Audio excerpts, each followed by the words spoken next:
Today, we're diving into a really wild theory, one that suggests there's a measurable mathematical signature for life itself. It's an idea that connects physics, our own consciousness, and maybe even provides a scientific language for what ancient wisdom traditions simply called God. And it all starts with a huge, fundamental question. You see, the universe has a pretty solid rule, the second law of thermodynamics. Basically, everything falls apart. Things go from order to disorder, from complex to simple. It's a one-way street toward decay. And yet, here we are. Life. We create order. We hold on to complexity. We fight back. So how on earth do we do it? So you've got this epic cosmic battle, right? On one side, there's entropy, this unstoppable force pulling everything toward chaos. And on the other side, you've got life, this stubborn, creative force that just refuses to give in. This is the mystery that this whole theory tries to solve. So here's how we're going to break this down. First, we'll look at that paradox of order. Then we'll uncover a potential secret number for life, the golden ratio. We'll see how it pops up everywhere, from the quantum world to our brains. We'll explore the wild idea that consciousness itself creates order. And finally, we'll see how all of this might just connect science with the divine, giving us a picture of a universe that's truly alive. Okay, let's really dig into this paradox. Living things like us, we're what scientists call far from equilibrium systems. We're not just sitting there, we're in a constant state of flux, always burning energy to keep our structure together and push disorder away. So what's the secret sauce? What's the hidden rule that lets life pull off this incredible magic trick day in and day out? Well, this theory has a one-word answer: coherence. Now, don't think of this as rigid, boring order. Think of it like a jazz band that's perfectly in sync, or a flock of birds turning on a dime.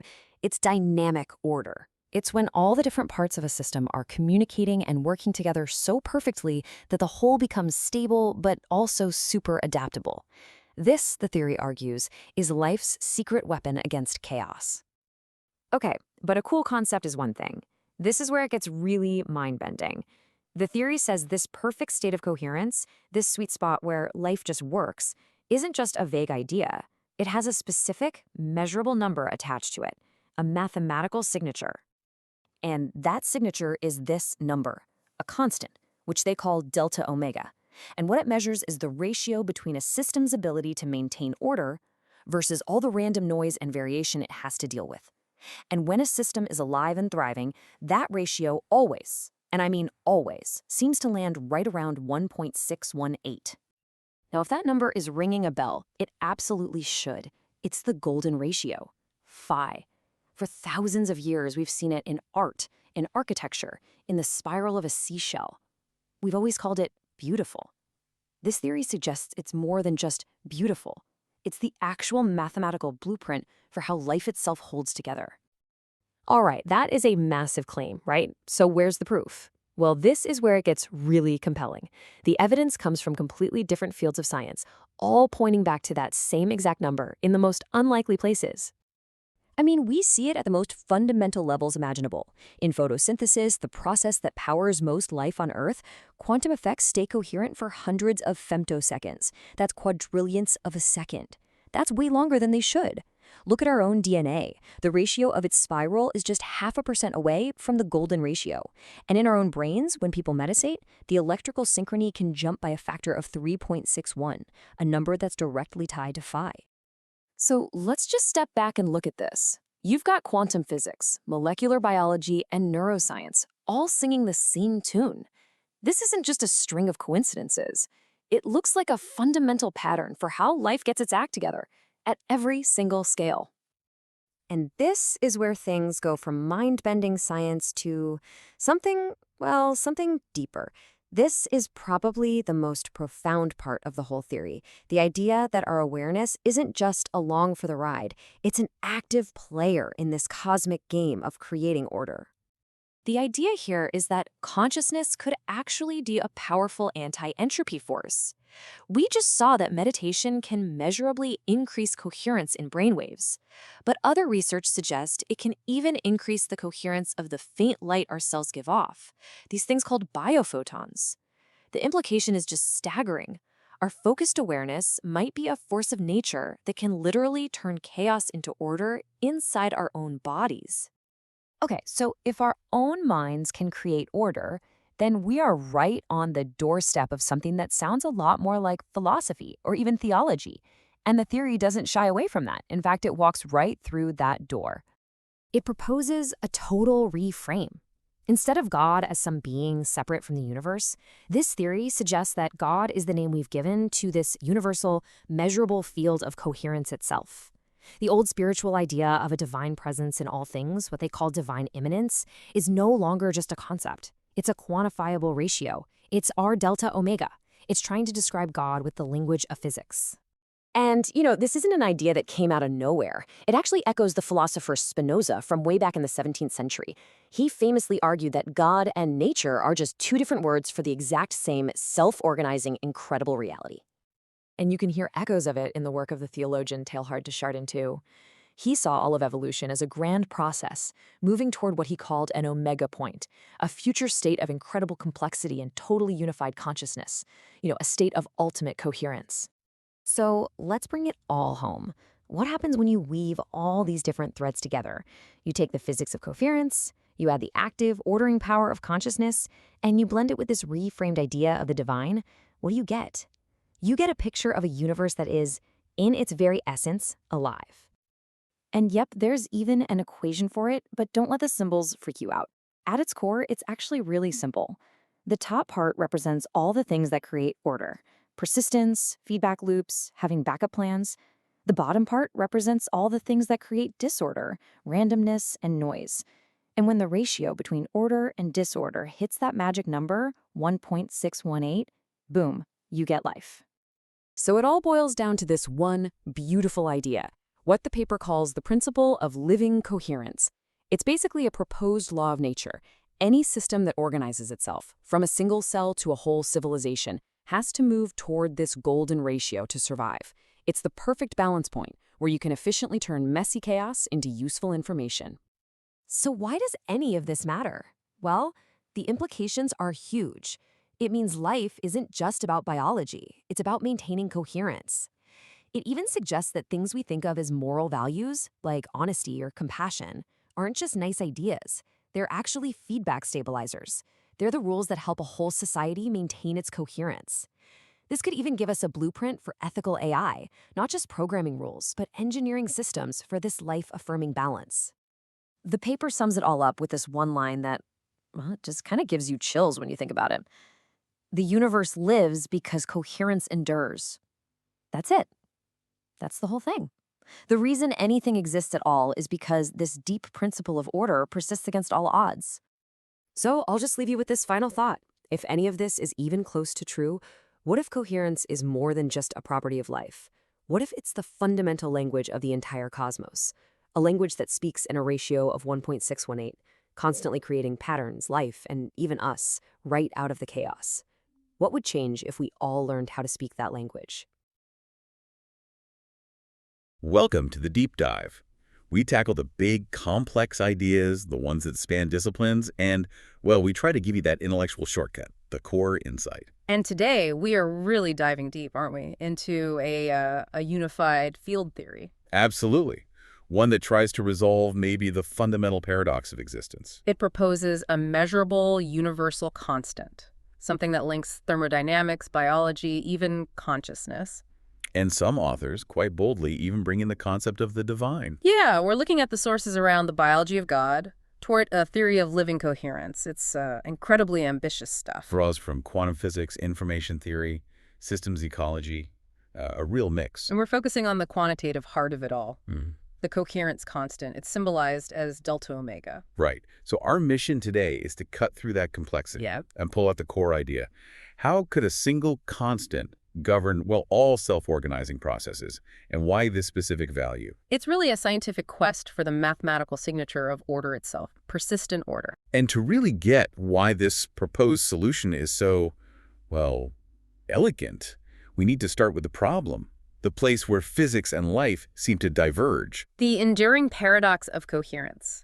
You, listening right now, you're basically a walking, talking defiance of one of the universe's most fundamental laws. You mean the second law of thermodynamics? Exactly. Yeah. Big one. Entropy, disorder. It's supposed to always increase in a closed system. Everything tends towards chaos, decay, homogeneity, heat death, the universe runs down. It does. But then look at life. A single cell, let alone a conscious being like you. It's just an island of incredible internal order. Operating far from equilibrium, constantly fighting decay. Taking in energy, structuring, it's existing in this highly ordered state. So life is, locally at least, thumbing its nose at the second law. It's a huge scientific head-scratcher. Oh, absolutely. And it's not a new puzzle. This contradiction has really shaped theoretical biology for decades. Back in the 40s, Schrödinger wrestled with it, didn't he? He did. He coined that term negative entropy or negentropy. The idea that living systems maintain structure by, feeding on order from their environment. Precisely. Then came Ilya Prigogine, who gave us dissipative structures. Right, showing how open systems like a whirlpool or a cell can maintain structure by exporting entropy disorder out into their surroundings, maximizing that export, actually. But those were, profound concepts, but more qualitative, right?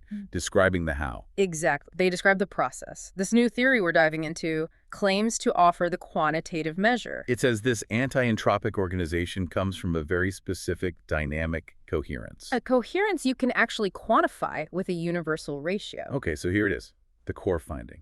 This coherence constant, delta omega. It consistently approaches a specific value, 1.61. 1.61. Now, for anyone who studied, say, geometry or art or nature, that number probably rings a bell. It's numerically almost identical to the golden ratio for 15-8, which is about 1.618. So the claim is that delta omega, this coherence measure, naturally settles around the golden ratio. Yes. It represents this kind of dynamic equilibrium point, a sweet spot. Balancing what exactly? Balancing informational fidelity, the system keeping its identity, its structure with adaptive variability, its ability to change and respond. So persistence versus flexibility. You got it. And the sources propose this is the measurable signature of some fundamental self-organizing principle, what the authors actually term a divine coherence field. Okay, hold on. Before we get carried away with the divine aspect, let's really dig into the math and the framework here. Agreed. We need to understand why 1.61 might be this magic number for life. So section 1, establishing the theoretical framework. How do we bridge physics and information theory here? Well, the first big shift in thinking is moving from the physics of equilibrium to the physics of persistence. Okay. Classical thermodynamics loves equilibrium, right? Everything settles down, stops changing. Exactly. Stability means standing still, but Life is stable precisely because it's constantly in motion. It needs that continuous energy flow. So for a living thing, stability isn't about reaching zero energy flow. It's about constantly rebuilding, maintaining structure against the flow. Perfectly put. And the theory frames coherence as, well, the physical sign of high informational fidelity while this energy exchange is happening, often quite turbulently. And how does information theory fit in? She has an entropy. Right. Shinna entropy measures uncertainty, randomness. Biological order, then, is about minimizing the informational uncertainty within the system relative to its environment. Okay, let me see if I get this. A highly coherent system is one that holds onto its identity really strongly. It knows what it is internally with low uncertainty, even when things outside are chaotic. That's a great way to think about it. That stability, that self-identity is what the core equation tries to capture. All right, let's break down this equation. It looks a bit daunting at first glance. Delta MH plus MC.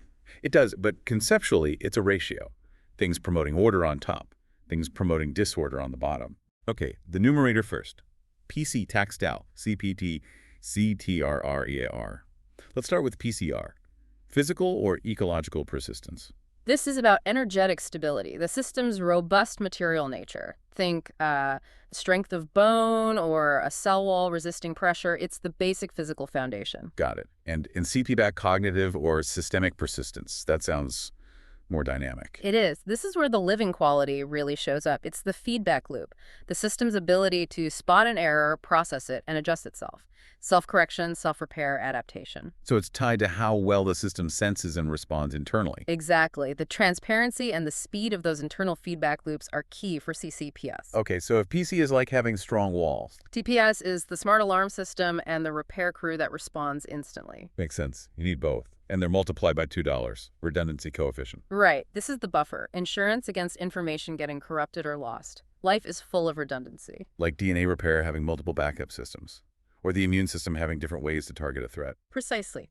EMER ensures the important information, the system's core identity, survives the inevitable noise. So the numerator, strong structure, smart feedback, and backups. That's the order side. Yep. And the denominator, MH plus MC2, represents the other side, the disorder. Human and computational variance terms. What falls under this? Basically, all sources of systemic entropy. Could be thermal noise at the quantum level, behavioral randomness in a human group, algorithmic glitches in AI, environmental fluctuations. It's the inherent uncertainty and messiness. Okay. So the ideal state, the most coherent, the most alive state, happens when this whole ratio, order maintenance divided by disorder, gets close to $51.61. That's the claim. But why 1.61? Why not say 2.0? Wouldn't that be even more efficient? Yeah. Or just 1.0 for basic stability? That leads us straight to the unique properties of the golden ratio and why it might be an attractor state. Okay, what's special about Finn mathematically? It has this amazing self-similarity property. 5 to 6, few plus 1/1. The ratio of the whole to the larger part is the same as the ratio of the larger part to the smaller part. It repeats itself. And why is that recursive, self-similar property good for a living system? Because life operates across huge scales simultaneously, from molecules organizing in nanoseconds to whole organisms behaving over minutes or hours. These are scale-free systems. Right. Visualer, with its inherent scaling property, seems to be an ideal mathematical attractor for systems that need stable organization that works seamlessly across all those different scales. It naturally optimizes that trade-off between local action and global structure. So it's the critical point, the perfect balance, not too floppy, not too rigid. Exactly the sweet spot. If coherence is too weak, if delta omega drops much below field, the numerator is too small. The system can't hold itself together against entropy, it just dissolves. Okay. But if it tries to be too perfect, if delta omega goes significantly above the fail, say, past 1.7. It becomes brittle. Precisely. Too rigid, too ordered. It loses that crucial adaptive variability. It can't handle unexpected shocks. So life, consciousness, peak efficiency, they seem to exist right at this dynamic edge, this critical point of 1.61. It's really neat how this single number, delta omega, seems to unify these different ways of thinking about order that came before. It acts like a common metric, yeah. Think about Prigoghine's dissipative structures. We know order could arise by exporting entropy. Right. Delta omega now gives us a way to quantify how much coherent order is achieved through that process. And what about Maturana and Varela's autopoiesis, the idea of life as self-making, self-referential? Well, delta omega takes that sort of philosophical concept and makes it measurable. It's essentially quantifying the strength and efficiency of that self-referential feedback loop. Yeah. How well does the system know and maintain itself? Okay. And does it connect to more recent ideas, like Taleb's anti-fragility, systems getting stronger from shocks? It does, actually. The model predicts that if a system humming along near delta omega approx 1.611 gets hit by a moderate stressor, something challenging but not fatal, it should bounce back stronger. How much stronger? The prediction is an increase in delta omega by about 20–25% after recovery. Why? What happens internally? The stress forces the system to improve its internal feedback, its self-correction. The alpha coefficient, which we'll get to later, increases. It learns, becomes more resilient. And seeing that predicted effect fits perfectly within this unified coherence framework. Okay, so we've got the theory, the math, all pointing towards 1.61. Now, the crucial part is this number actually showing up in the real physical world. Let's look at the evidence. Right, let's ground this. We start at the tiniest, fastest scales, quantum biological coherence. And the really surprising thing here is that life seems to be using quantum effects even at normal body temperatures, around 277 Kelvin. Which totally flies in the face of standard physics predictions, right? Quantum coherence is fragile. It should be instantly destroyed by the heat and noise inside a cell. It really should. Decoherence should be almost instantaneous. But look at photosynthesis. There's a component called the FMO complex in green sulfur bacteria. Okay. In that complex electronic coherence, the quantum wave-like behavior of electrons persists for about 300 femtoseconds. 300 femtoseconds. That sounds incredibly short, but is it long enough? It's just long enough to guide the captured light energy super efficiently to the reaction center with minimal loss as heat. It's a quantum shortcut enabling near-perfect efficiency. So life is using quantum weirdness to maximize its physical persistence, its peace hours. Seems like it. And enzymes, the catalysts of life, they do something similar. They harness quantum tunneling. Tunneling. where a particle, like a proton, can pass through an energy barrier it shouldn't classically be able to cross. Exactly. And this massively speeds up reactions, way beyond what normal chemistry would allow. Is there a specific measurement that shows this in action? Yeah, the source material gives the example of an enzyme called methylamine dehydrogenase. They measured something called the kinetic isotope effect, or KE. KE. That measures how much a reaction slows down if you swap a light atom, like hydrogen, for a heavier version, like deuterium. Right. For this enzyme's reaction, the deuterium KIE is 9.2. Without the enzyme, just in water, the KIE is only 7.8. Okay, 9.2 versus 7.8. That doesn't sound like a huge difference numerically, but what does it mean for the reaction speed?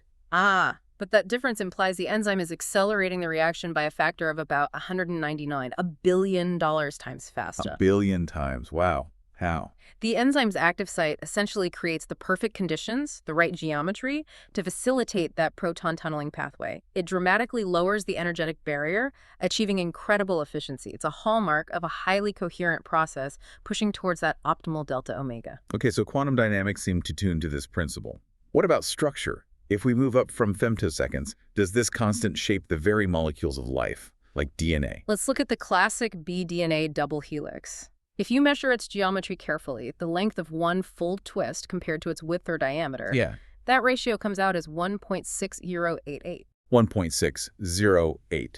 That is incredibly close to Fees your ass. 1.618 cents. Less than 0.5% difference. It's uncanny. Is it just a coincidence? Or is there a functional reason for DNA to adopt the golden ratio? The argument is it's functional. This specific proportion apparently minimizes torsional strain in the helix. It allows the molecule to pack information densely but still be accessible, all with the least amount of energetic stress. The structure seems to prefer this self-similar coherent ratio. Maximizing informational persistence, the R factor, through optimal geometry. It suggests some underlying principle guiding self-assembly. Exactly. All right, so we've seen hints at the quantum level and the molecular structure level. What about scaling up further to, say, the whole organism, maybe even consciousness? This takes us into neurocardiology and studies looking at systemic entrainment, how different parts of the body synchronize. Particularly during states like focused meditation. Yes. They measured EEG brainwaves, breathing patterns, and heart rate variability, HRV, all at the same time. And the big question was, does focused consciousness actually create order? Does it act as an anti-entropic force? And the data suggests yes. During meditation, the number of phase-locked EEG electrode pairs of brain regions firing in sync went way up. How much? From a baseline of about 18 pairs to 65 pairs across key frequency bands like theta, alpha, and beta. 65 from 18. That's an increase of 3.61 times. It is. Which is interesting because $3.61 weighs very close to phi 202, square of the golden ratio, which is about 2.61x.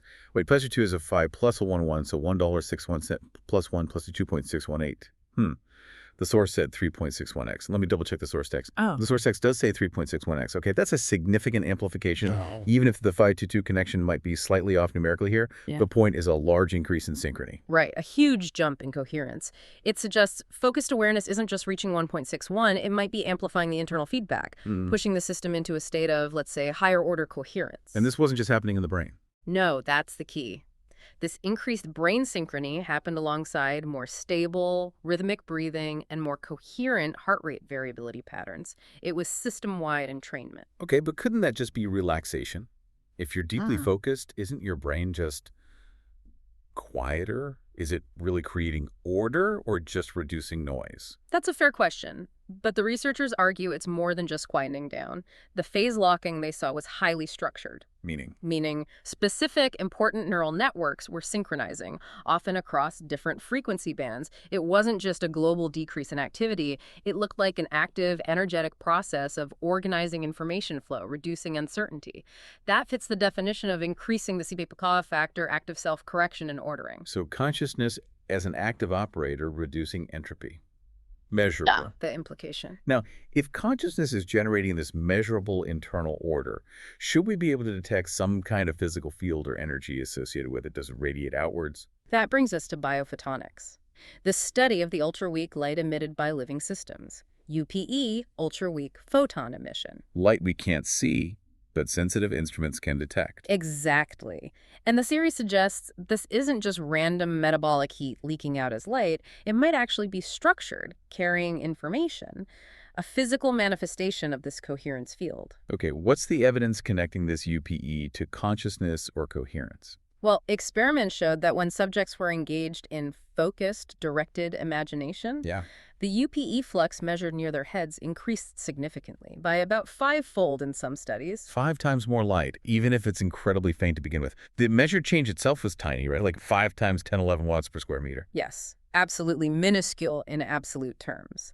But the proportional increase, linked directly to the state of conscious intent, is what's significant here. And if this light is carrying information, does it do anything? Can it affect other living systems? This connects back to some older, sometimes controversial research on the mitogenetic effect. The idea that cells could stimulate other cells to divide using light. Exactly. The sources cite studies suggesting that coherent light emitted from one group of cells could induce about a 30% increase in the cell division rate in a nearby separate culture. Implying these biophotons aren't just noise, but might carry actual biological signals for growth, repair, a non-local coherence signal. That's the interpretation, yes. It's still an area needing much more research, but it fits the coherence picture. Okay, let's zoom out one last time to the biggest scales. Systems ecology, the way large biological structures organize themselves. Does 1.61 show up there too? We definitely see fractal patterns everywhere in nature. The branching of trees, river networks, the structure of lungs, neural networks. These self-similar patterns repeating at different magnifications. Right, and that fractal geometry is often seen as the spatial expression of the golden ratio's scaling properties. Then how do we quantify the dynamics at this large scale? Is there a temporal signature too? Yes, through something called self-organized criticality, or SOC. When you analyze the time series of many biological signals, brain activity fluctuations, heart rate patterns, even things like population dynamics in ecosystems, they often exhibit a specific type of pattern in their frequency spectrum. It's called $1 noise, or pink noise. 1/4 noise, where the exponent alpha in $1 alpha is close to 1. Exactly. And in healthy, complex, adaptive biological systems, alpha consistently hovers around 1. Why is $1 noise considered optimal? Why not flat white noise or more predictable Brownian motion? Because $1 represents the ideal balance. It's not completely random like white noise. It has memory, correlations over time, but it's also not predictable and rigid like Brownian motion. It allows for surprise and flexibility. So it's operating right at that critical edge between chaos and order. Precisely. The system is poised for optimal information processing, robustness, and adaptability. And mathematically, the state of $1 noise often corresponds to systems operating near that delta omega approxy equilibrium point. It's the dynamic signature of maximal entropy. Okay, the evidence is pretty compelling. This 1.61 number seems to pop up everywhere, from quantum effects to DNA structure to brain waves to ecological patterns. I'll circle back to the core model now. How does the system energetically afford to maintain this high-fidelity state? Right. We need to talk about the energetic cost of informational fidelity, $C. Maintaining order isn't free. It costs energy. Significant energy. Because the universe is constantly trying to degrade information. Noise is everywhere. Exactly. And life fights back using strategies like redundancy, which we mentioned earlier with the Grador factor. A simple error correction model might need a redundancy of 0.333. Meaning a third of the system's resources or signals are just for checking and rechecking the message. Pretty much. Think about the energy cost of proofreading DNA or the immune system constantly patrolling. That's a huge biological investment just in maintaining fidelity. And the theory gives us a way to quantify this thermodynamic cost. Yes. With the formula, CFEFE is delta G delta S in... Okay, let's unpack that. Delta G is the Gibbs free energy change. Yeah. Basically, the energy spent by the system. Right. Think ATP consumption, metabolic effort, all the energy needed to run the biological machinery. And delta synfo is the change in informational entropy. So how much order was created or how much uncertainty was reduced. Exactly. So $C tells you how much energy you had to spend, delta G to dollar, to achieve a certain amount of ordering or error correction. It's the metabolic price per unit of order. So a really healthy, efficient, coherent system would have a low $C difference. Yeah. Gets a lot of order for its energy buck. Ideally, yes. Processes like immune surveillance or DNA repair, when working well, are very efficient. They achieve a large reduction in uncertainty, identifying a threat, fixing a mutation for a relatively low energy cost. And if $T to dollar starts to climb, That's a potential warning sign. It means the system is struggling, maybe spending way too much energy just to maintain basic integrity. It's becoming metabolically inefficient, which could signal breakdown or pathology is near. Okay, that makes sense. Now, how does a system actually move towards this ideal super S state in real time? There's a dynamic equation for that, right? Yes, it's modeled like a control system. The equation is Prassier BT omega beta Frey. Okay, the rate of change of coherence, delta omega dt, depends on two terms. Right. The first term, alpha, beta tilde omega, is the pull towards the ideal state. Phi is the target, delta omega is where the system currently is, and alpha is the strength of the pull. So alpha is the feedback gain, how strongly the system tries to correct itself back towards phi. Exactly. Alpha represents the efficiency and power of the system's self-correcting mechanisms. Think learning, adaptation, homeostasis. High alpha means rapid effective correction. And the second term, beta Friday, that looks like it's working against coherence. It is. Beta was like an entropic resistance coefficient, and fractality is the rate at which entropy or disorder is being generated or flooding in. This term represents the forces trying to pull the system away from coherence. So for the system to stay alive and coherent, the feedback has to win out over the noise. Absolutely. The condition for stability and convergence towards failures is that alpha, the feedback gain, must be significantly larger than beta or the entropic drag. The system's ability to learn and regulate itself has to overpower the inherent tendency towards disorder. And if we were to plot how delta omega changes over time as a system organizes itself, what would that trajectory look like? It typically follows an S-curve, a sigmoidal shape. Starting low. Right. Down in the subcritical region, maybe delta omega 1 entropy dominates. The feedback isn't strong enough yet, and the system is likely to just dissipate or fall apart. Then it starts to rise. As the feedback loops kick in and strengthen alpha increases, delta omega rises through a transition phase. Eventually, if conditions are right, it stabilizes around the golden equilibrium, delta omega approx 1.611. That's the zone of optimal self-organization and resilience. But we mentioned it can go too high, the supercoherent region. Yes, if delta omega pushes much beyond, say, 1.7, the system can become too stable, too ordered. The feedback, alpha, might be excessively strong or rigid. Leading to brittleness. Exactly. It loses adaptability. It might be very efficient at doing one thing perfectly, but it can't handle unexpected changes. It becomes vulnerable to sudden collapse. So there is a danger in being too coherent, too optimized. Fascinating balance. Now, one more crucial piece of the model. We talked about coherence appearing across scales: quantum, molecular, neural, systemic. That's like 12 orders of magnitude in time. How does the coherence at one level influence the next? How does it jump the gap? That requires what the theory calls efficient hierarchical coherence transfer. We need a way to quantify how well order propagates upwards. Let's call the efficiency to the T's. Okay. If the order established at the molecular level doesn't effectively influence cellular processes and cellular coherence doesn't shape tissue-level function and so on, the whole multi-scale structure can't maintain its integrity. So how is this transfer efficiency 2T defined? It's defined as a ratio of timescales. Tau out. Yeah. Where tau is the coherence time at the lower, faster scale, like the duration of quantum coherence in that FMO complex. Exactly. And tau is the coherence time that emerges at the higher, slower scale, maybe the duration of a stable neural rhythm pattern. And for efficient transfer, this ratio tau should be close to. Close to 1. If tau approx 1, it means the coherence is propagating effectively, like resonant tuning forks passing the vibration along. The quantum coherence is successfully influencing the neural dynamics. And if tau is much less than 1? That means coherence is getting lost or dissipated in the transition between scales. There's a breakdown in communication. And that loss of coherence transfer, according to the theory, is likely where disease and dysfunction begin to emerge.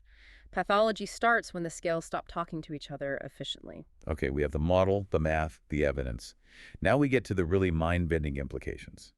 Applying this logic of coherence, of delta omega approx 1.6011 to things like consciousness, ethics, even theology. It definitely takes some bold leaps. Let's start with consciousness again.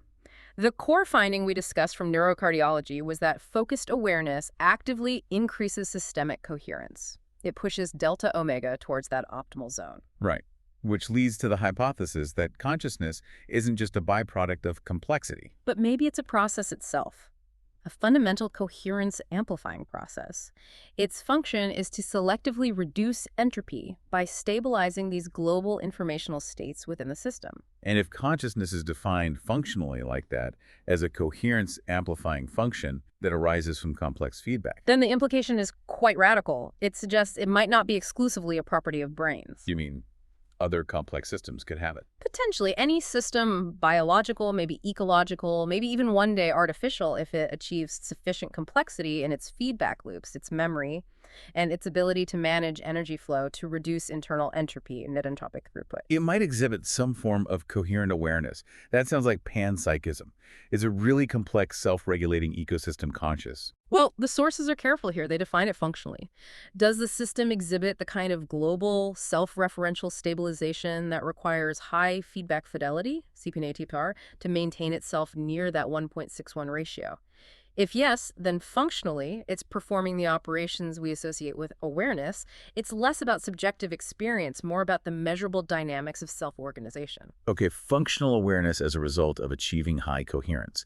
Now, how does this possibly connect to ethics? That seems like a huge jump. It does, but the theory draws a symmetry. Think about entropy in physics. It's disorder, decay, loss of structure. Right. Now think about corruption in an ethical or social system. It's also disorder, decay of trust, loss of integrity. The theory suggests both arise from the same fundamental failure, ignoring or suppressing error signals. So a breakdown in feedback fidelity. Exactly. Physical entropy increases when energy flows dissipate without doing useful work. Ethical entropy increases when feedback loops, accountability, truth-telling, transparency are broken or bypassed. So the stability of a society, or any group, is thermodynamically linked to its honesty and its ability to self-correct. That's the argument. Maintaining ethical coherence requires extremely high feedback fidelity. Let's say C+I needs to be consistently above 0.9. Just like a cell ignoring error signals becomes cancerous. A society that suppresses dissent or ignores inconvenient truths loses its informational integrity and becomes unstable. Precisely. So moral alignment, things like compassion, honesty, accountability, aren't just nice ideas. From this perspective, they function as thermodynamic stabilizers. They actively preserve the system's integrity by keeping those feedback loops open and effective, helping maintain delta omega near the optimal point. That's a really different way to think about morality. Now, the biggest leap, the biotheistic interpretation, redefining God using coherent science. Yes, this is perhaps the most provocative part. The authors explicitly try to move away from a supernatural entity. They propose that what we've historically called the divine might actually correspond to this universal, non-local, dynamic field of coherence itself, the underlying informational metabolism that constantly works to sustain existence against entropy. So, God isn't a being, but the process of coherence. The tendency towards delta omega approx 1.6111. In this view, yes. Delta omega becomes the measurable ratio of, you could say, divine immanence. It's the quantifiable signature of how effectively energy, structure, and information are being woven together and maintained against the universal tendency towards decay. Are there philosophical precedents for this kind of thinking? Oh, definitely. The sources connect it back to thinkers like Spinoza and his idea of deltas of natura God as nature not separate from it. Or Teilhard de Chardin's concept of the omega point, a future state of maximum complexity and consciousness that the universe is evolving towards. So the divine isn't outside physics, it is the physics of coherence. It's the measurable orderliness inherent within the universe's dynamics. That's the biotheistic claim. Staggering. Okay, let's bring it back down to earth slightly. What about technology? Artificial intelligence? If coherence is the key to life, and maybe even consciousness. Then AI research needs a paradigm shift. Instead of just chasing raw processing power or bigger data sets. We should be focusing on engineering coherence dynamics. Exactly. We need a way to measure the vitality or aliveness of an AI system. And delta omega could be that metric. It could. You could assess how efficiently an algorithm maintains its informational integrity when faced with noise or unexpected inputs. Does it crash? Does it become rigid? Or does it adapt resiliently, maintaining that balance near 1.61? How would you measure its energy cost? You'd look at its computational resource usage, right? Delta G, essentially, versus how much it reduces uncertainty or achieves its goal. Delta's a SIMFO. An AI that thinks coherently should be resource efficient. And the ultimate goal would be AI that self-stabilizes. Yes, engineering AI architectures that have robust internal feedback loops that can self-correct, maintain integrity, and maybe even exhibit a kind of ethical coherence mirroring the resilience and adaptability we see in biology.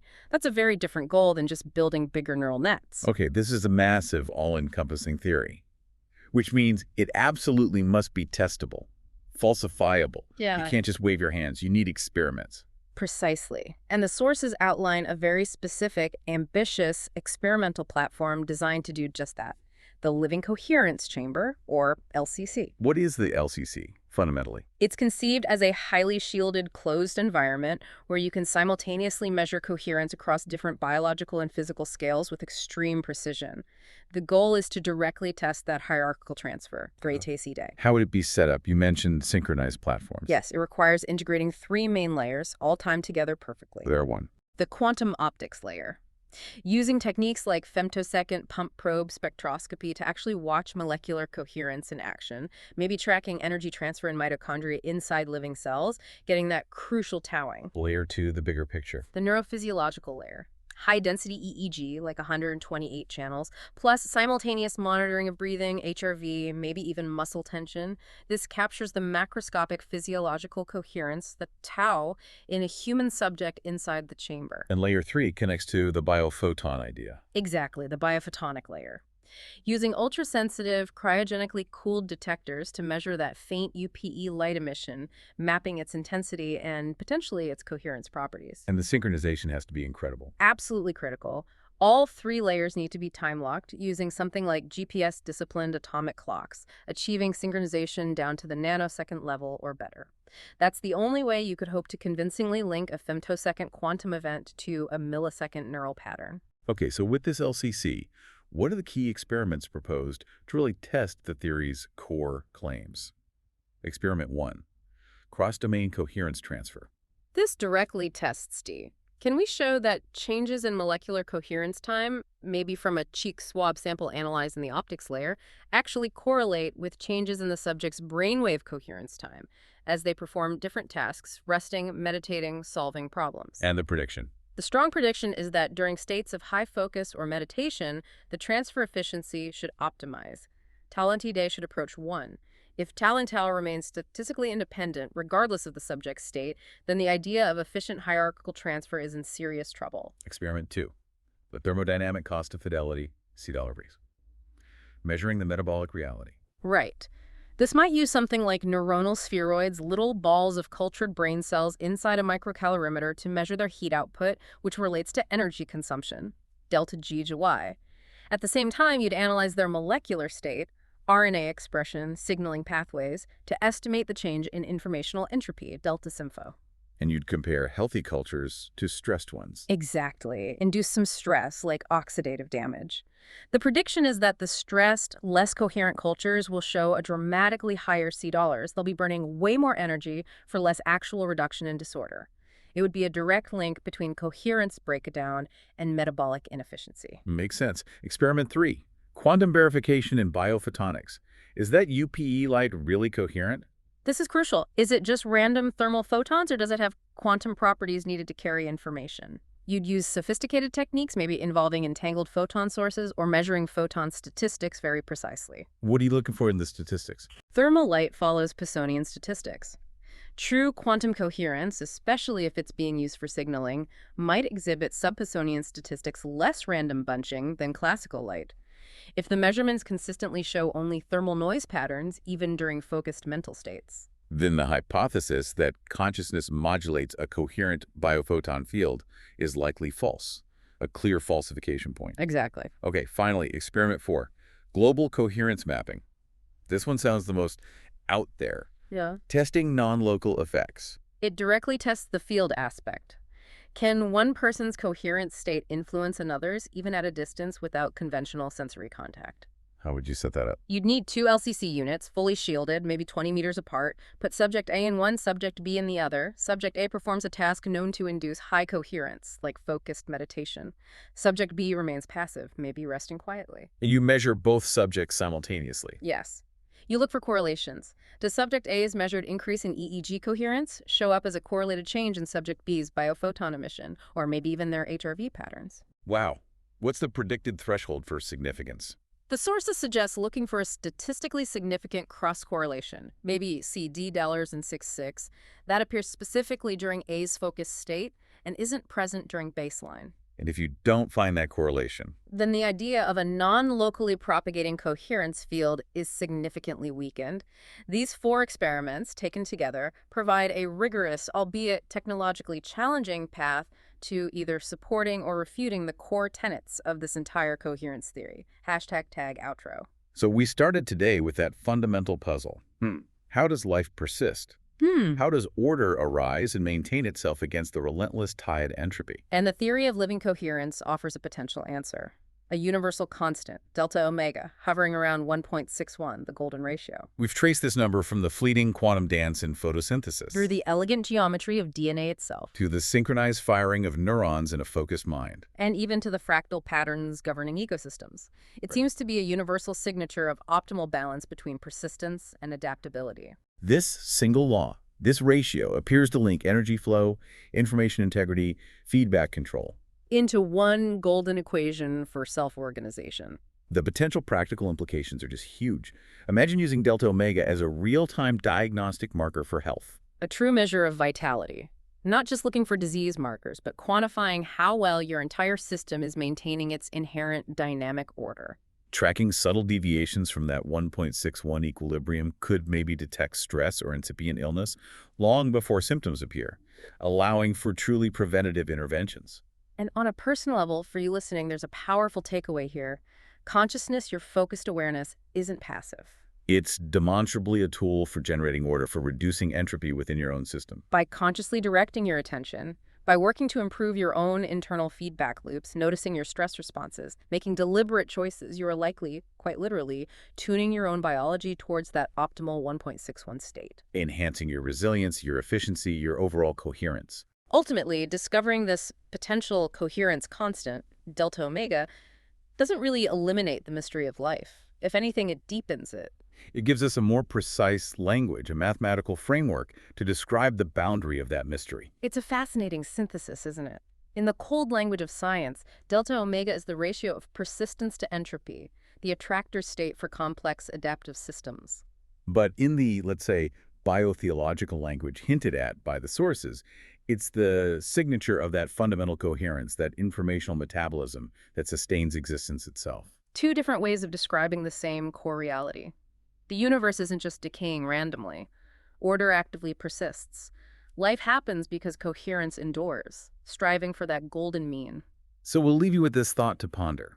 If systems all around us, and potentially within us, are constantly seeking this balance point of 1.61, what does your own coherence feel like right now? Are your internal feedback loops working well?